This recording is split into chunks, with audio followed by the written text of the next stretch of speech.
Hi friends, ఈరోజు AP TET result అనేటువంటివి release అవ్వడం జరిగింది. మన యొక్క మార్క్స్ మెమోని ఏ విధంగా డౌన్లోడ్ చేసుకోవాలో ఈ వీడియోలో చూద్దాం. ఫస్ట్ క్రోమ్ ఓపెన్ చేయండి. చేసిన తర్వాత అందులో ఏపీ టెట్ అని సెర్చ్ చేయండి. సెర్చ్ చేసిన తర్వాత ఈ విధంగా వస్తుంది. ఇక్కడ ఏపీ టెట్ అని ఉంది కదా, దీనిపైన క్లిక్ చేయండి. క్లిక్ చేస్తే ఇంటర్ఫేస్ ఈ విధంగా రావడం జరుగుతుంది. పైకి స్క్రోల్ చేయండి. స్క్రోల్ చేసిన తర్వాత ఇక్కడ టెట్ రిజల్ట్స్ అని ఉంది కదా, దీనిపైన క్లిక్ చేయండి. క్లిక్ చేస్తే ఈ విధంగా వస్తుంది. ఇక్కడ క్లిక్ చేసిన తర్వాత ఎంటర్ యువర్ యూజర్ నేమ్ అని పాస్వర్డ్ అని అడుగుతుంది. మీ యొక్క యూజర్ ఐడి నెంబరు మరియు పాస్వర్డ్ అనేది ఎంటర్ చేయండి. ఎంటర్ చేసిన తర్వాత ఇక్కడ క్యాప్చా ఉంది కదా, ఈ క్యాప్చా అక్కడ ఉన్నటువంటి నెంబర్ని ఇచ్చేయండి. ఇచ్చేసిన తర్వాత ఇక్కడ సైన్ ఇన్ అని ఉంది కదా, ఈ సైన్ ఇన్ పైన క్లిక్ చేయండి. క్లిక్ చేస్తే ఈ విధంగా వస్తుంది.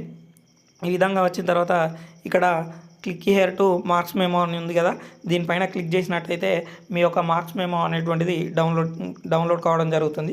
ఒకవేళ మీరు పాస్వర్డ్ మర్చిపోయినా, ఐడి నెంబర్ మర్చిపోయినా కూడా దాన్ని ఎలా డౌన్లోడ్ చేసుకోవాలనేటటువంటి విషయాన్ని నేను మన ఛానల్లో అప్లోడ్ చేశాను. ఎవరైనా కావాలనుకున్నటువంటి వాళ్ళు ఉంటే కింద డిస్క్రిప్షన్లో దాని లింక్ ఇస్తాను, మన ఛానల్కి వెళ్ళి చూడండి. ఈ వీడియో కనుక నచ్చితే లైక్ చేసి మీ మిత్రులకు షేర్ చేయండి. Thank you everyone.